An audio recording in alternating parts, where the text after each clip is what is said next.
She once dreamed of becoming a princess, never a figure that would terrify millions. Yet fate had other plans. In 1973, at only 14 years old, Linda Blair appeared on the big screen and unknowingly gave birth to one of the most horrifying moments in cinematic history through The Exorcist. The reaction was immediate and intense. Audiences fainted in theaters, some fled before the film even ended, and countless others lay awake for nights, haunted by what they had seen. Overnight, the life of a quiet teenage girl from Connecticut, who had never truly sought fame, was transformed forever. Born as Linda Denise Blair on January 22, 1959, in St. Louis, Missouri, her early life seemed far removed from the darkness she would later portray.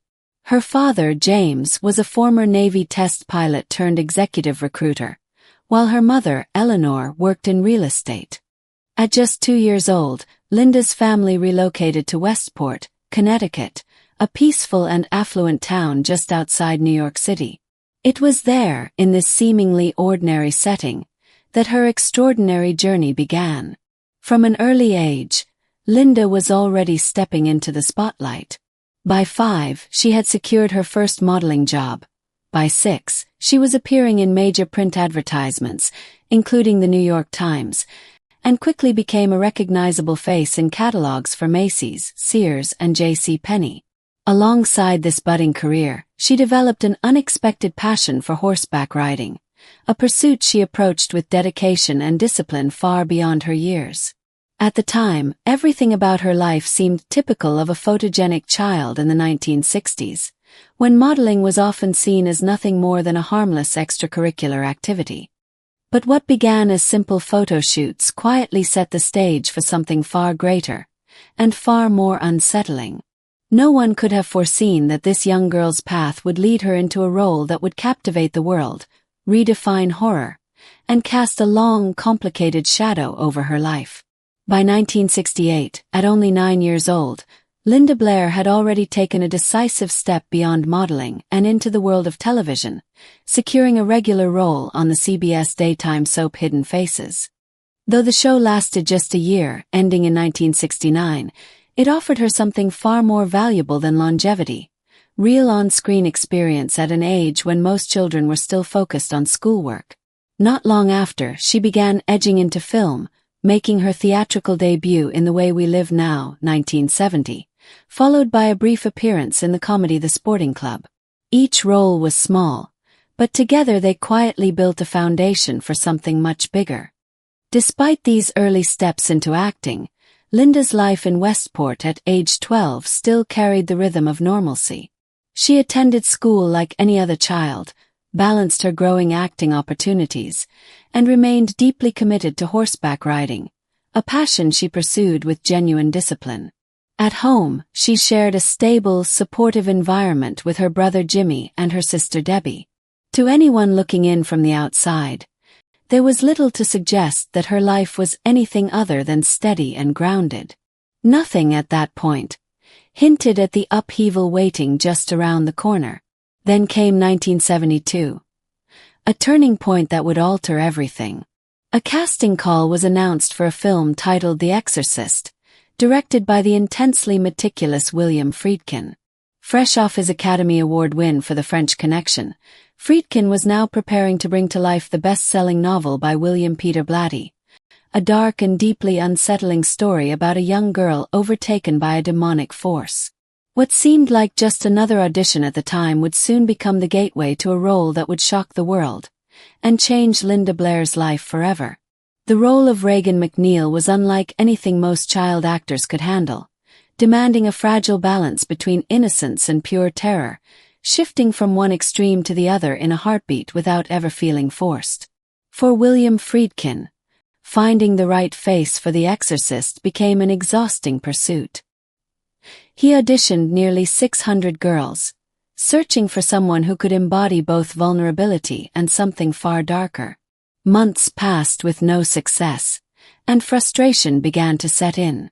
At one point, he even considered abandoning the idea of casting a younger child altogether, turning instead to older teenage actresses. And then, unexpectedly, everything shifted. A 13-year-old girl, Linda Blair, walked in without an appointment, unknowingly stepping into the moment that would define her life. Friedkin would later explain that talent alone wasn't enough for this role.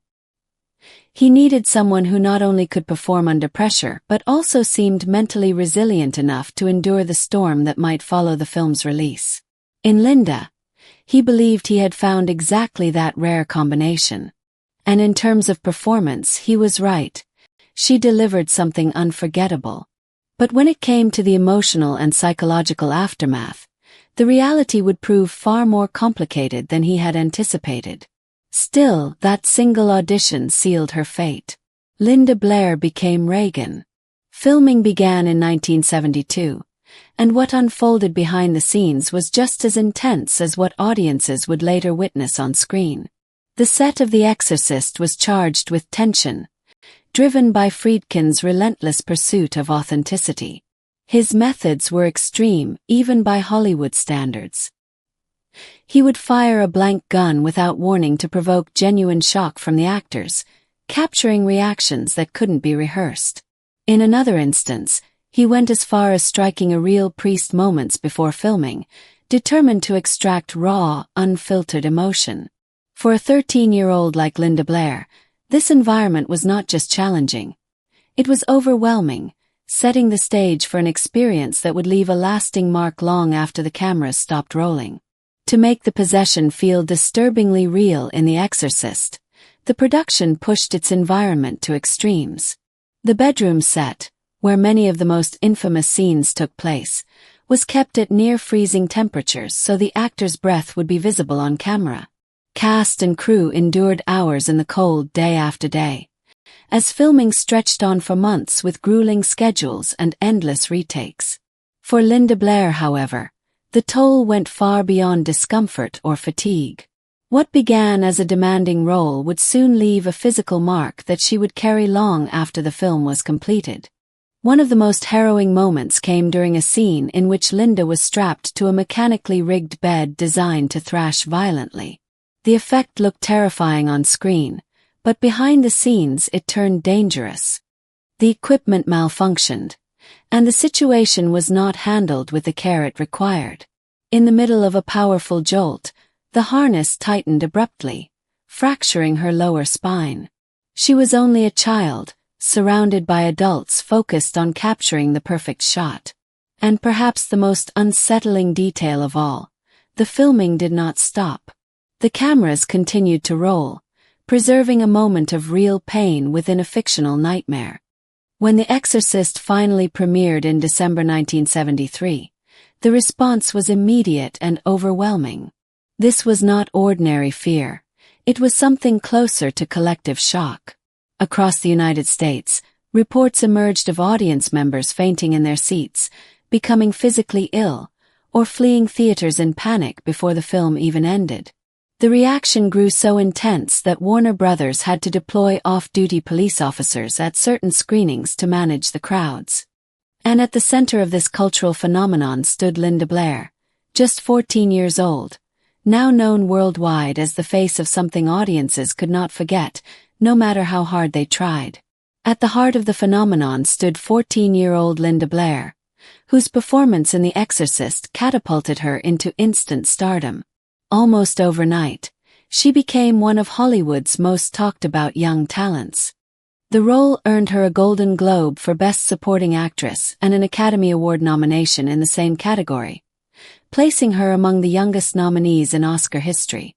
Critics took notice as well.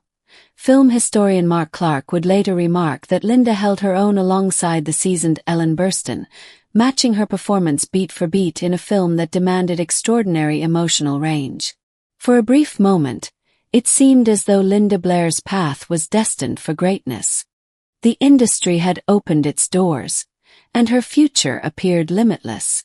She herself would later acknowledge that none of those opportunities would have existed without the platform the film provided. Yet beyond the fame, she expressed a deeper intention, hoping to use her life to leave a positive mark on the world. It was a grounded perspective, especially for someone who had been thrust so suddenly into global attention. But just as quickly as success arrived, complications followed. Questions began to surface, casting shadows over her achievements. One of the earliest controversies focused on her Oscar-nominated performance. Rumors spread that not every element of the role had been entirely her own. In particular, the chilling demonic voice that terrified audiences was revealed to have been performed by Mercedes McCambridge, who recorded the voice work in secrecy and, at first, received no on-screen credit. The revelation added a layer of debate to Linda's acclaim, raising uncomfortable questions about authorship, recognition, and how much of the performance truly belonged to the young actress at its center. When the Oscar nominations were announced, Mercedes McCambridge openly demanded recognition for her uncredited voice work in The Exorcist. The story quickly became fodder for tabloids, sparking debates about who truly deserved credit. To the public, the situation painted a messy picture. A 14-year-old Linda Blair appeared to have been celebrated for a performance that wasn't entirely her own, an impression that, fair or not, stuck in the popular imagination. Ultimately, the Academy of Motion Picture Arts and Sciences awarded the Oscar for Best Supporting Actress that year to Tatum O'Neal for her role in Paper Moon. For Linda, this was just a small consolation. At 14, she had already been thrust into the harsh glare of public scrutiny, forced to defend her talent amid controversy. But this was only the first of many challenges, a prelude to something far more unsettling. The cultural storm surrounding The Exorcist didn't end with the Oscars. The film's terror had seeped beyond theaters, leaving an indelible mark on audiences, some of whom could not separate fiction from reality. Soon, the Blair family began receiving death threats at their home, letters filled with genuine fear and accusations. Some of the writers seemed convinced that Linda herself was tied to real-life demonic forces, turning her childhood home in Westport into a place of unimaginable stress. At just 14 years old, she was facing a level of fear and hostility most adults could scarcely imagine, and the nightmare that had begun on screen was now spilling into her real life. The aftermath of The Exorcist extended far beyond the silver screen. The death threats that targeted 14-year-old Linda Blair, American actress, and her family were taken so seriously that Warner Brothers' unexpected ways. Hollywood quickly assigned her a type. Following the worldwide impact of The Exorcist, producers began to see Linda as the actress to call whenever a troubled or imperiled teenager was needed. Roles started to follow a pattern. Young characters facing intense crises, often under life-threatening circumstances. In 1974, she appeared in Airport 1975, portraying a kidney transplant patient on a plane confronting a mid-flight emergency, a part that reinforced the emerging typecasting that would follow her for years to come. In 1974, Linda Blair took on intense, challenging roles. After appearing in Airport 1975, she starred in the television film Born Innocent, portraying a 14-year-old girl repeatedly failed by her family and ultimately sent to a juvenile detention center. The film became the highest-rated TV movie of the year, and Linda's performance was widely praised for its emotional depth and authenticity. But one scene, a harrowing assault sequence, would ignite a controversy that far surpassed ordinary criticism. Shockingly, just days after the broadcast, a young girl in San Francisco was assaulted in a manner reportedly mirroring the scene from the film. The incident prompted a lawsuit against NBC and sparked a national debate about the influence of televised violence. In response, the network removed the controversial sequence from all future broadcasts, acknowledging the power and potential impact of what viewers saw on screen. At only 15 years old, Linda Blair once again found herself at the center of a major public controversy, this time in the realm of television rather than film. Despite the scrutiny and the pressure, her career pressed forward. In 1975, she took on another weighty role in the television film Sarah T. Portrait of a Teenage Alcoholic, portraying a teenage girl gradually descending into alcohol dependency. A story that reinforced her growing reputation as an actress willing to tackle difficult, socially relevant subjects.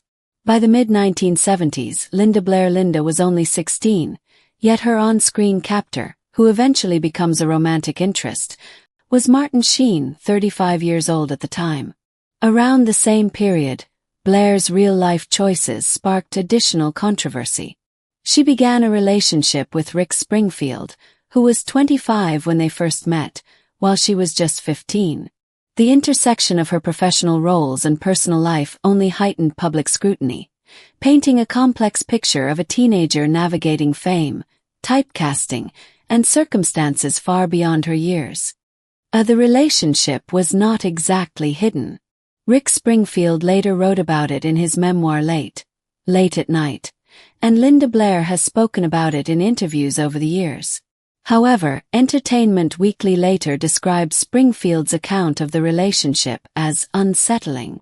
What made the situation even more surprising was that Blair's mother knew about the relationship and did not intervene. The relationship lasted for several years and even generated press coverage that portrayed it as a romantic story, rather than recognizing it as a deeply inappropriate situation involving someone so young. During her teenage years, Linda Blair was also involved in several relationships with men who were significantly older than she was. What is striking is that at the time, these situations drew little meaningful scrutiny from the public. In many ways, it reflected the environment she was working in. Before fame entered her life, Linda had a very different dream. She loved animals, had many of them, and once hoped to become a veterinarian. But everything changed quickly. In a very short time, she suddenly became widely famous after the success of The Exorcist. By 1977, Linda Blair of her life under the public spotlight. That year began with the production of the highly anticipated sequel to the film that had made her a household name, Exorcist II, The Heretic. On paper, the project seemed impressive. It was directed by John Boorman, an Academy Award-nominated filmmaker known for Deliverance, starred the legendary Richard Burton, and featured a record-breaking budget that made it the most expensive film Warner Brothers had ever produced at the time. Yet behind the scenes, chaos was brewing. Linda initially turned down the role, dissatisfied with the original script. She eventually agreed after a revised version was presented, only to discover that the script would continue to change repeatedly throughout production. By the time filming wrapped, the final product bore little resemblance to what she had originally signed on for, and bound by contract, she had no option to walk away. Years later, Blair would candidly describe the experience as a complete mess, reflecting both the disarray of the production and her personal frustration. When Exorcist II, The Heretic. During the tumultuous production of Exorcist II, The Heretic, Linda Blair her world. Her parents' marriage collapsed, ending in divorce, while her long-term relationship with Rick Springfield to attend the funerals of 3 members of Lynyrd Skynyrd, Ronnie Van Zant, Steve Gaines and Cassie Gaines, who had died in the tragic Lynyrd Skynyrd plane crash. While there, she met a man selling both pedigree puppies and cocaine. When she returned to purchase a puppy, she was pressured into buying cocaine as well, unwittingly inserting herself into a federal investigation. The man was under surveillance by the Drug Enforcement Administration, and Blair's involvement placed her at the center of a wiretap operation targeting a vast drug distribution network. The sweep ultimately led to the arrest of more than 30 individuals, part of a ring responsible for moving over $3 million worth of cocaine across state lines. Suddenly, at just 18 years old, Linda Blair, already battered by personal and professional struggles, found herself enmeshed in a legal nightmare that would become one of the darkest chapters in her life. Ultimately, Linda Blair, just 18 years old, Blair had endured a year that would have overwhelmed almost anyone. Her highly anticipated film, Exorcist II, The Heretic, had been ridiculed by critics. Her parents' marriage ended in divorce, she struggled with alcoholism, and she had lost friends in the tragic Lynyrd Skynyrd few could have imagined. Years later, in a 2001 interview with Lifetime, Blair reflected on that tumultuous period with remarkable candor. She described it as one of the most difficult years anyone could survive and credited herself simply for making it through, acknowledging how close she had come to losing everything. The arrest and its aftermath marked a definitive turning point, effectively closing the first chapter of Linda Blair's career and leaving her poised to rebuild her life and public image in the years that followed. After the upheaval of the drug scandal, Linda Blair 1978, Blair re-emerged on screen with the television film Stranger in Our House, directed by Wes Craven and also released as Summer of Fear, adapted from a novel by Lois Duncan. That same year, she starred in the Canadian feature Wild Horse Hank, portraying a college student determined to protect wild Mustangs from ruthless ranchers. These roles allowed Blair to reconnect with her passions and talents. With genuine equestrian skills, she brought authenticity to her performances, hinting at a career path that might have unfolded differently under more stable circumstances. In 1979, she embraced the spirit of the era with Roller Boogie, a musical set in the world of competitive roller skating, a colorful, light-hearted project that reflected the cultural trends of the late 1970s and offered a brief respite from the turbulence that had defined her early adult years. By the early 1980s, Linda Blair also attracted attention for posing nude in Playboy, further cementing her image as a daring and controversial figure. Despite, or perhaps because of her involvement in low-budget horror and exploitation films, Blair's performances were frequently singled out by the Golden Raspberry Awards, which recognized Hollywood's worst. She received 5 nominations and won twice. Yet over time, she developed a cult following among fans of genre cinema. Savage Streets, in particular, became a fan favorite.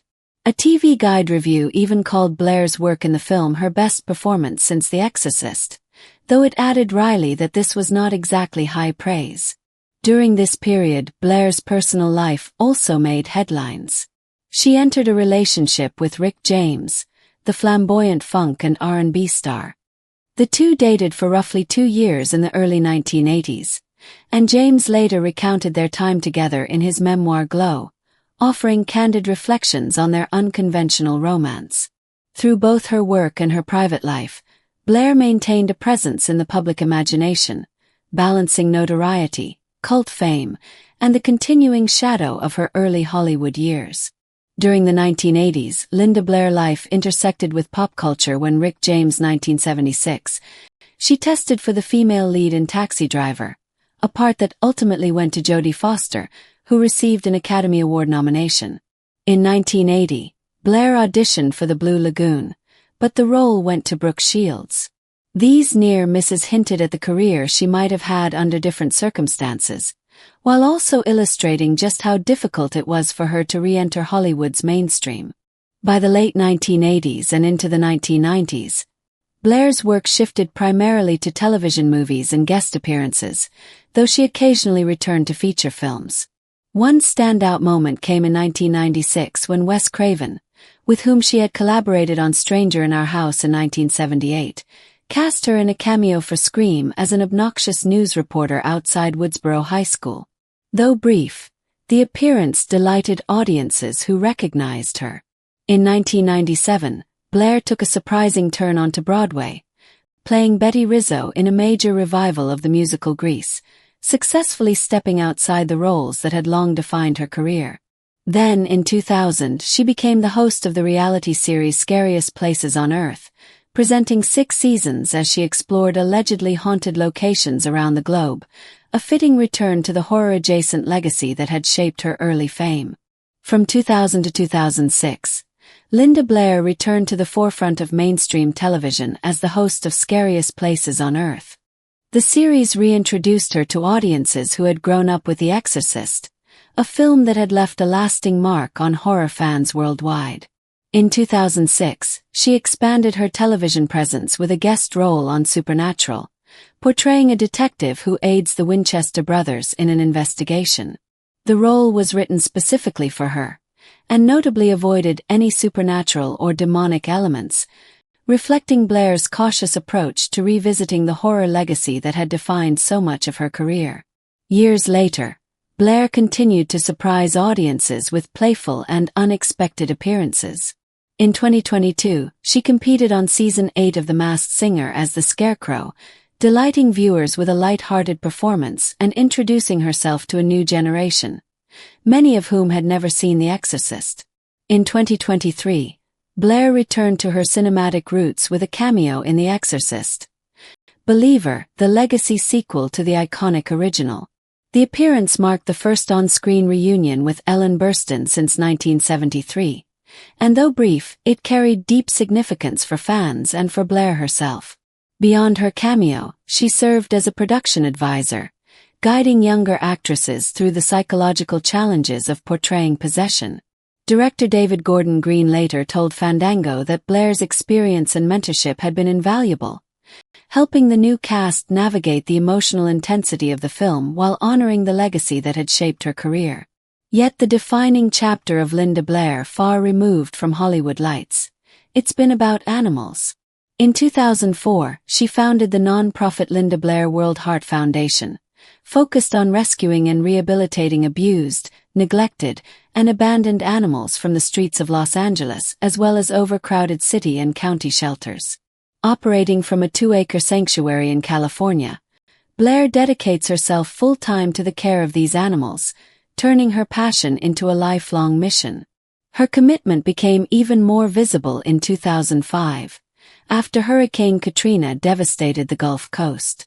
Blair personally traveled to Mississippi to rescue 51 dogs left behind when their owners evacuated. Since its founding, the World Heart Foundation has saved more than 1,000 animals, earning Blair recognition from several animal welfare organizations, including PETA. She has invested much of her life savings into this work, demonstrating a devotion far beyond what her celebrity might suggest. In January 2025, Blair revealed that she is working on a memoir and expressed interest in returning to acting.